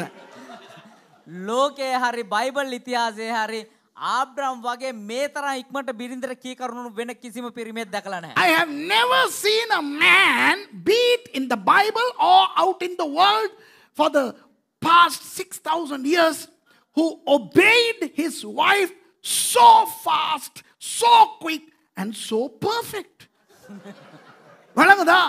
ஒரு மாதிரி இப்ப அதே இது ஆகார் வந்து ஆபிரகாமுக்கு சொல்லியிருந்தா போயிட்டு தக்காளி வாங்கிட்டு வாங்கன்ட்டு, ඕකම ආබ්‍රහම්ට කියලා තිබ්බනම් කියලා சாராள் வந்து ஆபிரகாமுக்கு தக்காளி ஒரு 100 கிலோ வாங்கிட்டு வாங்கன்னு சொல்லியிருந்தா, 100 கிராம் வாங்கிட்டு வாங்கன்னு சொல்லியிருந்தா, සාරා ආබ්‍රහම්ට කියලා තිබ්බනම් එම ග්‍රෑම් 100ක් තක්කාලි අරන් එන්න කියලා. ஏதாவது கேட்டிருப்பாரு. இப்பவே வேணுமா, நான் அந்த ஒரு பயணம் போயிட்டு வர்ற வழியில எடுத்துக்கிட்டு வரவா, அப்படி சரி கேட்கலாம், கேட்டிருப்பாரு. මොනවාරි අහලා තියෙයි. දැන්ම ඕනේ නැත්නම් මම අර ගමන ගිහලා එනකොට අරන් එන්නද? If Sarah had told Abraham, I mean, can you go and get me 100 grams of tomatoes, maybe he would have said, well, you know what, not now, maybe can I bring it in the evening because I'm going that way when I come back. But this straight obedience, அவசரம், හදිසිය. விளங்குதா? பொண்டாட்டி விட்டு அவசரம், බිරිඳගේ හදිසිය. அது அவள் சொன்ன பொழுது இவரும் அவசரமா கீழ்ப்படிஞ்சிட்டார். ඇය ඒක කියපු ගාම මෙයාට තිබ්බ හදිසිය. So the haste of the wife resulted in the haste of the husband and came Ishmael. Ismael வந்தார். ඊට පස්සේ ඉස්මායිල්ව ඉපදුනා. உங்களுக்கு தெரியும் அந்த பிரச்சனை, விளங்குதா உங்களுக்கு? ඔබ දන්නවා මේ ප්‍රශ්නේ. யெப்தா என்ற ஒருவர் இருந்தார், நியாயாதிபதிகள் 11வது அதிகாரத்திலே. විනිශ්චයකාරන්ගේ 11 වෙනි පරිච්ඡේදයේ යෙප්තා කියලා කෙනෙක් ඉන්නවා. There was a guy called Jephthah, a judge in Judges chapter 11. And he made a hasty promise to God. அவன் அவசரமாய் தேவனிடத்திலே ஒரு பொருத்தனை பண்ணினான். ඔව් ඉත හදිස්සි වෙලා දෙවියන් වහන්සේට ඒක පොරොන්දුක් පොරොන්දුනා. ஆண்டவரே, இந்த விஷயத்தில், இந்த யுத்தத்தில் எனக்கு வெற்றி கிடைத்தால், ස්වාමිනේ මේ යුද්ධයේදී මට ජයග්‍රහණය ලැබුණා නම්, வெற்றி பெற்று நான் வரும் பொழுது முதலாவது எது என்னை நோக்கி வருகிறதோ அதை நான் உமக்கு பலியாய் கொடுப்பேன். මම යුද්ධයේ ජයග්‍රහණය කළා එද්දි මං ඉස්සරහට ඉස්සරවම එන්නේ මොන දේද ඒක මම ඔබට පූජාවක් විදිහට ඔප්පු කරනවා. This fellow vowed a vow to God saying, if you gave me victory over this battle, whatever comes first when I return victorious, I shall offer that as a burnt sacrifice to you. என்னது முதல்ல வந்துச்சு யாருக்கு தெரியும்? මොකක්ද ඉස්සරවම පැමිණි ඉස්සරහට? Who knows what came? மகள் வந்துச்சு. දියණිය පැමිණියා. அது ஆடி ஆடி அப்பாவை வரவேற்க வருது. ඇය නට නට පියාව පිළිගන්න පැමිණියා. His daughter was dancing and coming to welcome him. So this fellow, even after that, he was hasty in sacrificing that girl. அதுக்கு பிறகு இவர் அந்த அவசர கொடுக்க ரொம்ப பெரிய பொருத்தனை இவர் நிறைவேற்றுறாராம். அந்த பிள்ளைய பலி கொடுக்குறார். ச்சீ, எவ்வளவு அநியாயம். ඊට පස්සෙත් මෙයාම ලොකු කැපකිරීමක් කරනවා වගේ හදිස් වුණා තමුන්ගේ දියණියව දෙවියන් වහන්සේට පූජා කරන්න. வாசிக்க வேண்டாம். 1 சாமுவேல் 13ஆம் அதிகாரம் 9 13 வரை ஒரு கதை இருக்கிறது. කියවන්න එපා. 1 සාමුවෙල් 13 වෙනි පරිච්ඡේදයේ 9 වෙනි පදේ ඉඳලා 13 වෙනි පදේ වෙනකන් එක කතාවක් තියෙනවා. We don't have to read, but there is a story in 1 Samuel chapter 13 verses 9 through to 13. Okay? Saul had been made king. சவுலை ராஜாவாக்கி ஆக்கி வைத்திருக்கிறார். සාවුල රජ කෙනෙක් විදිහට පත් කරා. சாமுவேல் சொல்லுகிறார், நீ போய் எல்லாவற்றையும் ஆயத்தம் பண்ணு. සාමුවෙල් කියනවා නුඹ ගිහිල්ලා හැම දෙයක්ම සූදානම් කරන්න. நான் வந்து சர்வாங்க தகன பலியை இடுகிறேன் என்று. මම ඇවිල්ලා தவன பூஜா. දවන පූජාව බාර ගන්නම් කියලා. Samuel the prophet says to Saul, go and prepare everything for me to come and offer a burnt offering. You know, these offerings are to be made only by priests. ஆசாரியர்கள் மட்டுமே பலி செலுத்த முடியும் பழைய ஏற்பாட்டிலே. පරණ ගිවිසුමට අනුව පූජකයන්ට පමණයි පූජා ඔප්පු කළ හැකි. சவுல் ராஜா போய் எல்லாவற்றையும் ஆயத்தம் பண்ணுகிறார். සාවුල් රජතුමා ගිහිල්ලා හැමදේම සූදානම් කරනවා. ஒரு நாள், 2 நாள், 3 நாள், 4 நாள், 5 நாள், 6 நாள், 7 நாள் ஆகியும் சாமுவேல் வரவில்லை. එක දවසක් දවස් දෙකක් දවස් තුනක් කියලා දවස් 7ක් වෙනකුණු සාමුවෙල් ආවේ නැහැ. Saul went and prepared everything for the sacrifice, and 7 days went by. Samuel did not show up. What did Saul do? Saul என்ன செய்றார்? සාවුල් මොනවද කරේ? நான் ராஜா தானே, මම රජතුමානේ, நானே அந்த பலியை கொடுக்கிறேன் என்று அவர் பலியை கொடுத்தார். මමම ඒ පූජා ඔප්පු කරන්න කියලා පූජා ඔප්පු කරා. You know, he said, I am the king and therefore I am able to offer the offering, and he gave the offering. Samuel came. We need to read this, okay? We need to read only one verse. Let's read verse 13. 1 Samuel 13:13. 1 Samuel 13:13 மாத்திரம் வாசிப்போம். අපි 1 සාමුවෙල් 13 වෙනි පරිච්ඡේද 13 වෙනி පදේ විතරක් කියවමු. Samuel சவுலை பார்த்து, புத்தியீனமாய் செய்தீர், உம்முடைய தேவனாகிய கர்த்தர் உமக்கு விதித்த கட்டளையை கைக்கொள்ளாமல் போனீர். மற்றபடி கர்த்தர் இஸ்ரவேலின் மேல் உம்முடைய ராஜ்யபாரத்தை என்றைக்கும் ஸ்திரப்படுத்துவார். இப்போதோ உம்முடைய ராஜ்யபாரம் நிலை நிற்காது. கர்த்தர் தம்முடைய இருதயத்துக்கு ஏற்ற ஒரு மனுஷனை தமக்கு தேடி அவனை கர்த்தர் தம்முடைய ஜனங்கள் மேல் தலைவனாயிருக்க கட்டளையிட்டார். கர்த்தர் உமக்கு விதித்த கட்டளையை நீர் கைக்கொள்ளவில்லையே என்று சொன்னான். 13 and 14 ධාතුනයි 14යි. සාමුවෙල් සවුල්ට කතා කොට නුඹ අනුවන ලෙස ක්‍රියා කළෙහිය. නුඹේ දේව ස්වාමීන් වහන්සේ නුඹට අන්න කළ උන්වහන්සේගේ ආඥාව රක්ෂා කළේ නැත. රක්ෂා කළා නම් ස්වාමීන් වහන්සේ නුඹේ රජකම ඊශ්‍රායල් කෙරෙහි සදා කාලටම ස්ථිර කරනවා ඇත. 14 වෙනි පදය. නමුත් දැන් නුඹේ රජකම පවතින්නේ නැත. ස්වාමීන් වහන්සේ නුඹට අණ කළ දේ නුඹ රක්ෂා නොකළ බැවින් උන්වහන්සේ තමන්ගේ සිතට එකඟ වූ මිනිසෙකු සොයාගෙන තමන්ගේ සෙනග කෙරෙහි අධිපතියා වෙන්ට ඔහු නියම කර තිබේයයි කීවේය. And Samuel said to Saul, Thou hast done foolishly. Thou hast not kept the commandment of the Lord thy God, which he commanded thee. For now would the Lord have established thy kingdom upon Israel forever. But now thy kingdom shall not continue. The Lord hath sought him a man after his own heart, and the Lord hath commanded him to be a captain over his people, because thou hast not kept that which the Lord commanded thee. ஒரு சில காரியங்களை நான் உங்களுக்கு சொல்ல போகிறேன். සමහර කාරණා ඔබට කියන්න යනවා. விசேஷமாக பாஸ்டர்மார், இந்த செய்தியை கேட்கிற பாஸ்டர்மார் இதை கேளுங்க. சிரிச்சதெல்லாம் போதும், சீரியஸா பார்ப்போம். hina වුණා හොඳටම ඇති. අපි දැන් මේක බැරාරුව බලමු. විශේෂයෙන්ම දේව කැතිවරුන්ට කතා කරන්න යනවා. It's enough that we laughed and had fun. Let's see what the Holy Spirit has got to say. Pastors, now listen to this. ஒரு ஆர்கன் வாங்குறீங்க சர்ச்சுக்கு. සභාවට එක ඕගනයක් මිලදී ගන්නවා. ஆனா அந்த ஆர்கனை வாசிக்கிறதுக்கு ஒரு அபிஷேகம் உள்ள, ஒரு ஞானஸ்நானம் பெற்ற ஒரு பிள்ளையோ ஒரு பையனோ இன்னும் சர்ச்சில் இல்லை. හැබැයි සභාව තුල බෞතිස්මය ලැබපු දීමන ඇති තවමත් සුදුසු දරුවෙක් සභාව තුල නැහැ. You have bought a keyboard and you still don't have a boy or a girl who is a baptized believer who will be thereby eligible to play the keyboard. Because playing a keyboard, playing a guitar, leading worship, these are anointed ministries in the church. இசை வாசிப்பது, සංගීතය වාදනය කිරීම, lead பண்ணுவது, මග පෙන්වීම, இதெல்லாம் அபிஷேகம் உள்ள ஊழியங்கள் சபையிலே. මේවා ඇවිල්ලා ආලේපලත් සේවාවන් සභාව තුළ. இப்போ உங்க சர்ச்சுக்கு நீங்க ஒரு ஆர்கனை வாங்கிட்டீங்க பாஸ்டர். දැන් ඔබ ඔබේ සභාවට ඕගනයක් මිලදී ගත්ත පාස්ටර්. ஆனால் உங்களுடைய சபையிலே அந்த அபிஷேகம் உள்ள அல்லது ஞானஸ்நானம் எடுத்த ஒரு ஆர்கன் வாசிக்கிற பிள்ளை இல்லை. හැබැයි ඔබේ සභාව තුළ බෞතිස්මය ලැබපු ආලේපලත් දරුවෙක් නැහැ ඒ ඕගන් එක වාදනය කරන්න. Yes, pastor, you have bought an organ. Perhaps God has given you a gift of an organ to the church, but you don't have a baptized believer to play. இப்போ உங்களுக்கு அவசரம் வாங்கின ஆர்கனை பாவிக்கிறதுக்கு. දැන් ඔබට හදිස්සියේ මිලදී ගත්ත ඕගන් එක පාවිච්චි කරන්න. ஆர்கன் இருக்குது, வாசிக்க ஆள் இல்ல, கை தட்டிக்கிட்டு பாட ஒரு மாதிரி. දැන් ඕගන් එක තියෙනවා අත්පුඩි ගහගෙන ගායනා කරන්න එක විදියක්. Now you have the keyboard, but you don't have somebody to play, so you feel odd to just clap and sing when that keyboard is there. And walks into your church a musician but a non-Christian. அப்போ உங்க சர்ச்சுக்கு ஒரு ரட்சிக்கப்படாத ஒரு இசை வாசிக்கிறவர் வரார். ඒතර ඔබේ සභාවට ගැලවීම නොලබවා වූ සංගීතය දන්න කෙනෙක් පැමිණෙනවා. உடனே உங்களுக்கு ஒரு அவசரம் வருகிறது.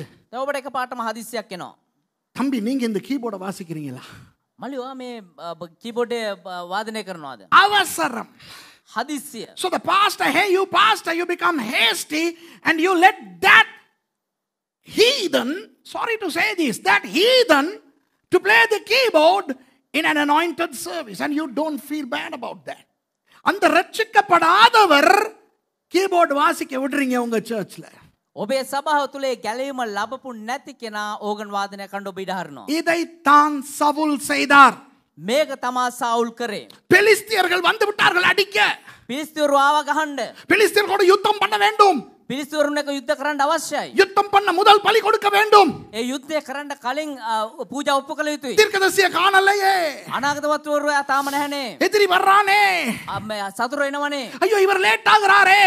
අයියෝ මෙයා පරක්කු කරනවනේ. சரி சரி நாங்களே செஞ்சிருவோம். தகுதி இல்லாதவன் பலியை கொடுத்தான். හරි හරි අපිම කරමු කියලා නුසුදුසු පුද්ගලයා පූජා ඔප්පු කරා. The Philistines were ready to wage war, and God had told before the war you should offer the sacrifice, and the prophet is delaying. So this guy became hasty and he offered the offering. What happened? He lost his kingdom to another man. என்ன நடந்தது? தன்னுடைய ராஜ்யத்தையே இழந்தான். මොනවාද උනේ? තමුන්ගේ රාජ්‍ය නැති කරගත්තා. Pastors, இந்த தவறை நீங்கள் செய்து கொண்டால் இன்றைக்கு நிறுத்துங்கள். පාස්ටර්ස් ඔබ මේ වැරද්ද කරලා තියෙනවා අද මේක නවත්තන්න. தகுதி இல்லாதவர்களுக்கு, ரட்சிக்கப்படாதவர்களுக்கு, ஞானஸ்நானம் எடுக்காதவர்களுக்கு எந்த ஒரு ஊழியமும் கொடுக்க வேண்டாம் உங்களுடைய சர்ச்சிலே. සුදුසුකම් නැති අයට, ගැලවීම නොලැබූ අයට, බෞතිස්මය නොලැබූ අයට ඔබේ සභාවේ කිසිම සේවාවක් ලබා දෙන්න එපා. Pastors, if you had been committing these for reasons best known to you, stop it immediately. Repent. Do not allow non-baptized people to involve in any kind of ministry. விளங்குதா? அதுபோல நீங்களும் அவசரப்படாதீர்கள் உங்களுடைய வாழ்க்கையிலே. ඒ වගේම ඔබත් ඔබේ ජීවිතයේ හදිස්සි වෙන්න එපා. இப்போ ஆண்டவர் உங்களோடு பேச போகிறார். දැන් දෙවියන් වහන්සේ ඔබත් එක්ක කතා කරන්න. என்னோடும் பேச போகிறார். මගෙත් එක්කත් කතා කරන්න. Okay? God is going to talk to all of us. Let's be serious now. Okay? I'll finish soon. நான் சீக்கிரம் முடிக்கிறேன். ඉක්මනින් අවසන් කරන්න. இப்போ நாம் யோசுவாவோடு எரிகோவுக்கு வந்திருக்கிறோம் என்று நினைத்துக் கொள்ளுங்கள். දැන් අපි යොෂුවත් එක්ක යෙරිකෝව ළඟට ඇවිල්ලා ඉන්නවා කියලා හිතන්න. Let's all imagine that we are with Joshua right outside Jericho. What is the promise that we are carrying? For 40 years, 40 வருடங்களாக நாம் சுமந்து வருகின்ற அந்த வாக்குத்தத்தம் என்ன? අවුරුදු 40ක් තිස්සේ අපි දරාගෙන ආපු ඒ පොරොන්දුව මොකද්ද? இந்த கானானுக்குள்ளே ஆண்டவர் நம்மை கொண்டு போவார். அப்படிதானே? මේ කානාන් දේශය තුලට දෙවියන් වහන්සේ අපව ගෙනියනවා කියන එක. That God is going to take us into Canaan. இப்போ எரிகோ மதில் இருக்கிறது. දැන් යෙරිකෝ පවුර තිබෙනවා. இந்த மதில் உடைய போகிறது. මේ පවුර කැඩෙන්න යනවා. தெரியுமா தெரியாதா? ඒක දන්නවද නැද්ද? தெரியும். දන්නවා.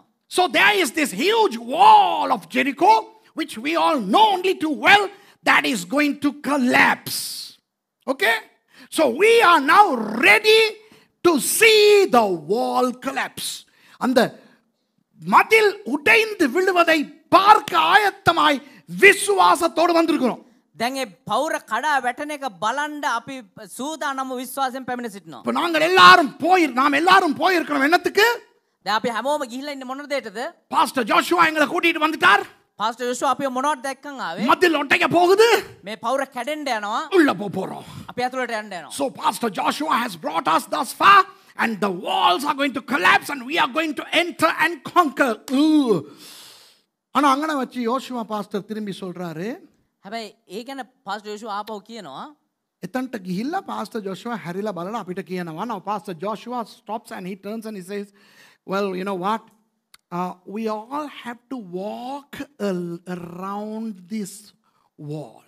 நம்ம எல்லாரும் இந்த மதிலை சுத்தி நடக்க போறோம். අපි හැමෝම මේ පවුර වටේට ගමන් කරන්න යනවා. உங்களுக்கு என்ன தோன்றும்? ඔබට මොනවද හිතෙන්න යන්නේ? இப்போ நீங்க பைபிள்ல வாசிக்கும் போது யாருக்கோ நடந்தது அது ஒரு கதை. දැන් ඔබ බයිබලයේ බලද්දි කාටදෝ සිද්ධ වෙච්ච දෙයක් ඒක ඔබට කතාවක්. When you read the incident in the Bible, it is something that transpired in the lives of somebody else. It's a story. How do you read?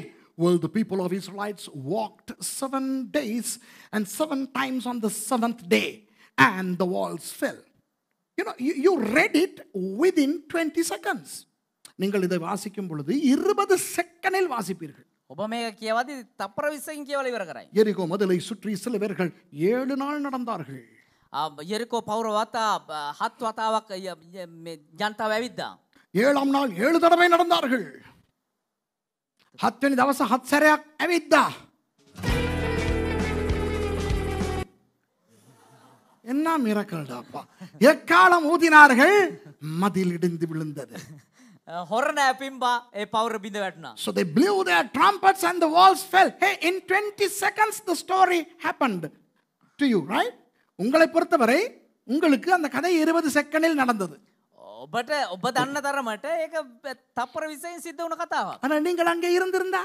හැබැයි ඔබ එතන හිටියානම් But if you were there 20 second இல்ல, நாங்க போயிட்டு இப்ப ரெடியா உள்ளுக்கு நுழைய போகும்போது எங்க ஒட்டைதான்னு பார்க்கும்போது තප්පර 20න්නේ අපි මේ දැන් ගිහිල්ලා බලාගෙන ඉන්නේ කොයිලා කැඩේද කියලා. பாஸ்டர் சொல்றார் full round on அடிக்க இருக்கறாங்க. පාස්ටර් කියනවා අපි වටේට රවුමක් යන් කියලා. You know, when we go so excited anticipating the wall to see the wall fall, right? Pastor Joshua says, well, we have to walk around it. So we'll walk. எல்லாம் சுத்தி நடப்போம். අපි හැමෝම වටේට ඇවිදිමු. ஹலோ, மவுண்ட் கார்மெல் விசுவாசிகள் உங்களுக்கு இல்ல, இங்க இருக்கிறவங்க கிட்ட ஒரு கேள்வி. කර්මල් පර්වත ඇදිලිවන්තයෙන් එක ප්‍රශ්නයක්. எத்தனை பேர் இந்த காணியில மேல வரைக்கும் நடந்து போய் பார்த்துட்டு வந்திருக்கீங்க? කී දෙනෙක් මේ වත්තේ උඩට වෙනකන් ඇවිදලා ගිහිල්ලා බලලා ඉල්ල තියනවාද? Those of you here, how many of you all have walked all the way to the summit? நீங்க எல்லாம் கையை கீழே போடுங்க. අත විමර දාන්න. மத்தவங்க கிட்ட கேக்குறேன். අනිත් අයින් අහනවා.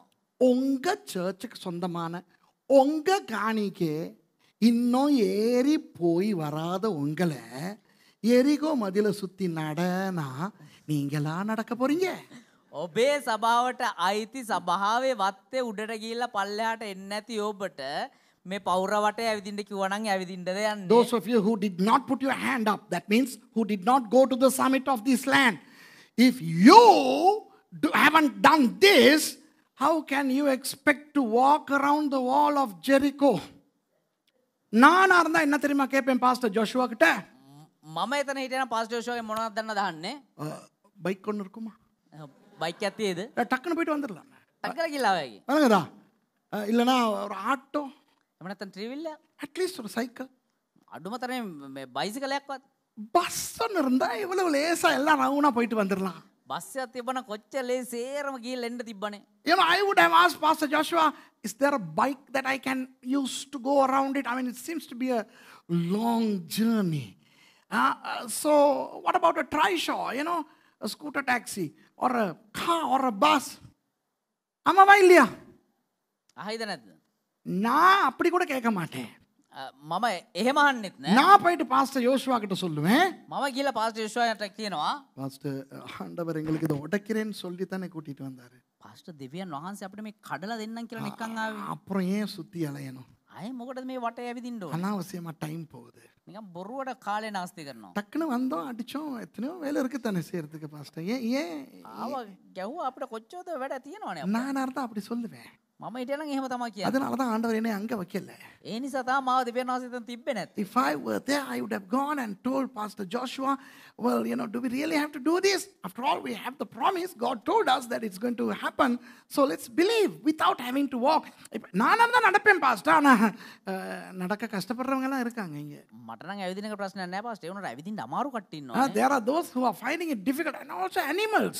மிருகங்களோட நடக்கணும். ஐயோ. මේ සත්තුත් එක්කත් ඇවිදින්න ඕනේ. ஆமாவா இல்லையா? කියයිද නැද්ද? ஆண்டவர் என்ன செய்தார்? හැබැයි දෙවියන් වහන්සේ මොනවද කරේ? 7 நாள் நடக்க வைத்தார். දවස් 7ක් තිස්සේ ඇවිදින්න තිබ්බා. 7வது நாள் 7 වෙනි දවසේ 7 தரம் நடக்க வச்சார். 7 වතාවක් ඇවිදින්න තිබ්බා. நான் எப்படி நடந்திருப்பேன் தெரியுமா?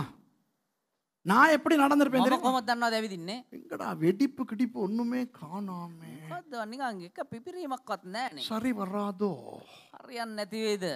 If I was walking after all, I would expect cracks to happen. Especially on the last day, nothing happens. No rumbling, no tumbling, no noise. இடிகிற மாதிரி உடைகிற மாதிரி சத்தம் கித்தம் ஒண்ணுமே இல்லை. පුපුරන විදියට කැඩෙන විදියට කිසිම සද්දයක් බද්දයක් මොකුත් இதுதானே නැහැ. நம்முடைய வாழ்க்கையில நடக்கிறது. මේක නේද අපේ ජීවිතේ සිද්ධ වෙන්නේ. பொறுமை இல்லை. ඉවසීම නැහැ. விளங்குதா? තේරෙනවද? காத்திருப்பதில்லை. බලා සිටීමක් නැහැ. We have no patience in our lives. We don't wait. And here is the most important verse that I want to read to you. நான் உங்களுக்கு வாசிக்க விருப்பமான வசனத்தை வாசிக்கிறேன். இதுதான் கர்த்தர் உங்களுக்கு கொடுக்கிற செய்தி. This is the message God is giving you today. Psalm chapter 25 verse 3. 25வது சங்கீதம் 3வது 25வது சங்கீதம் 3வது வசனம் நினைக்கிறேன். ගීතාවලිය 23 වෙනි පරිච්ඡේදයේ இல்ல 3வது வசனம். 25 වෙනි පරිච්ඡේදයේ 3 වෙනි පදය. Psalm 25 verse 3. உம்மை நோக்கி காத்திருக்கிற ஒருவரும் வெட்கப்பட்டு போகாதபடி செய்யும். Read it in English. Yea, let none that wait on thee be ashamed. එසේය ඔබ කෙරේ බලා සිටින කවරෙක්වත් ලැජ්ජා නොවන්නේය. அன்பானவர்களே, ஒரு முறை உங்களுக்கு நான் பிரசங்கம் செய்தேன். கர்த்தருக்கு காத்திருப்பவர்கள் புது பலன் அடைந்து கழுகுகளைப் போல செட்டைகளை அடித்து எழும்புவார்கள் என்று. ප්‍රේමන්තිනි දිනක් මම ඔබට දේශනා කරා ස්වාමින් වහන්සේ දෙස බලා සිටින්නෝ රාජලයකුසේ නව බලයක් ලබන්නවා. Once I taught that they that wait upon the Lord shall rise up like an eagle. Remember that? Okay? Molting. You remember? Now today, that's not what I am talking about. இன்றைக்கு அது அல்ல நான் பேசுவது. අද මම කතා කරන්නේ ඒක නෙමෙයි. அவசரம் இல்லாமல் கர்த்தருக்கு காத்திருப்பவர்களுக்கு வெட்கம் வராது. හදිස්සියක් නැතුව දෙවියන් වහන්සේ දෙස බලා සිටින අයට ලැජ්ජාවක් නැහැ. ලැජ්ජාවටපත් වෙන්නේ නැහැ. If you wait upon the Lord, who is in control of everything, you will never be put to a shame. Okay? இந்த கடனை கட்ட துடிக்கிறவர்களுக்கு சொல்லுகிறேன். මේ ණය ගෙවන්න දඟලන අයට කියන්න. அவசரம் இல்லாமல் உங்களுடைய வாழ்க்கைகளை, உங்களுடைய கிறிஸ்தவத்தை ஒழுங்காய் நடப்பியுங்கள்.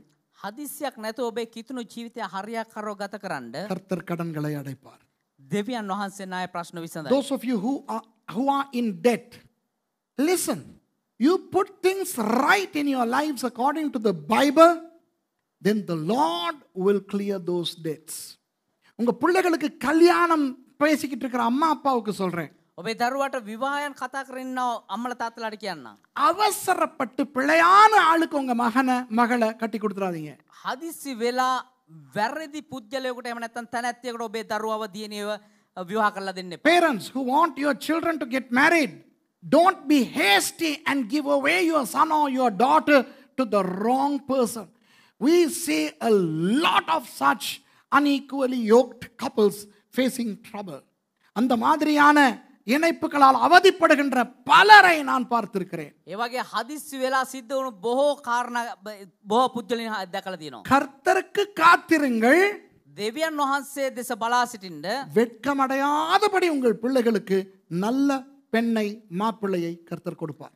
ලැජ්ජාවටපත් නොවන ආකාරයෙන් යහපත් මනමාලයක් මනාලියක් ඔබේ දරුවාට දියණියට ලැබෙයි. If you wait upon the Lord, He will in time bring you or your child the proper bride or the bridegroom. பயல்களுக்கும் பிள்ளைகளுக்கும் நான் சொல்றேன். මේ පිරිමි දරුවන්ට කියන්න ඔබට කියන්නම්. உங்களுக்கும் தான்.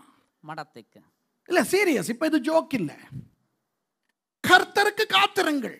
දෙවියන් වහන්සේ දෙස බලා සිටින්න. கர்த்தருக்கு காத்திருப்போர் வெட்கப்பட்டு போவதில்லை என்று வேதம் சொன்னால் அது உண்மை. දෙවියන් වහන්සේ දෙස බලා සිටිනු ලැජ්ජාවට පත් කරන්නේ නැහැ, පත් වෙන්නේ නැහැ කියලා කිව්වනම් ඒක ඇත්තක්, ඒක සැබෑවක්. If the Bible says they that wait upon the Lord shall not be put to a shame, that's true. So wait upon the Lord. ஊழியத்துக்கு போகணுமா, காத்திருங்க. සේවයට ඉවසීමෙන් බලා සිටින්න. ஊழியம் வளர வேண்டுமா, காத்திருங்கள்.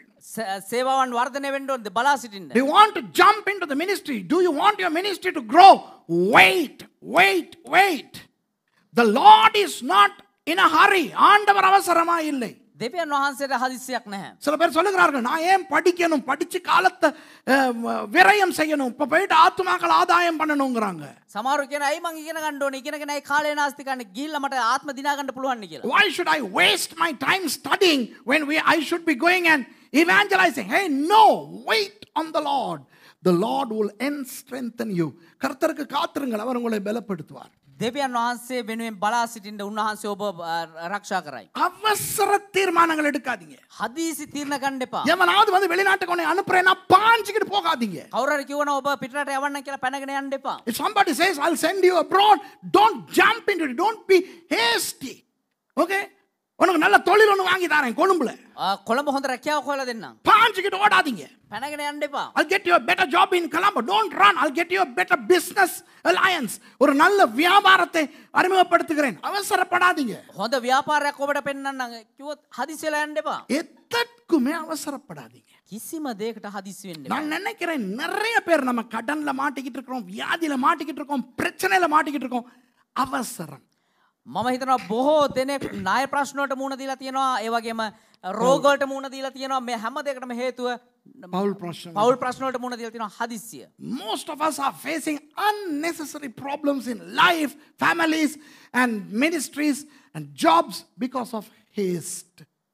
Do you understand? How many of you will say, yes, I agree? எத்தனை பேர் சொல்றீங்க, ஆமா எனக்கும் அப்படிதான் அப்படின்னு? எத்தனை பேர் ஏற்றுக்கிறீங்க? කීදෙනෙක් කියනවාද ඔව් ඇත්ත තමයි මමත් එහෙම තමයි කියලා. சரி, இதுவரை நடந்து விட்டது.